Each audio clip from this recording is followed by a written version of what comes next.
Egun on guztioi. Gezurra dirudien arren gaur, txertodromoa ari gara berriz ere. Gripearen aurkako txertogunea ireki berri dute Bilboko Kasillako pabiloian.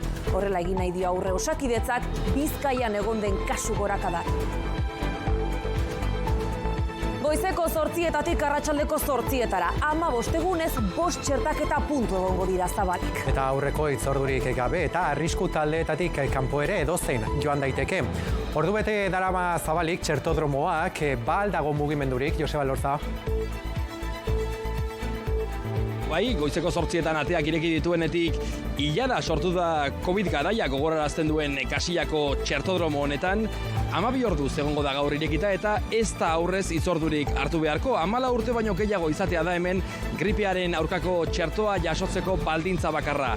Euskal Autonomia Erkidegoan gripearen eragina hirukoiztu eginda azken egunetan eta kutsatzeen igoerarekin batera, ospitaleratze kopuruak ere gora egin du, batez ere hemen Bizkaian. Horregatik gaurtik aurrera txertaketa masiboko puntu hau irekita egongo da egunero asteburuak barne, oraingoz datozen 15 egunetan. Aprobetxatu lehenengo ordua etortzeko, txertoa jartzeko eta gero berrio lanera. Aprobetxatu behar da gure tartea ireki dutela era libre batean, ja, por fin.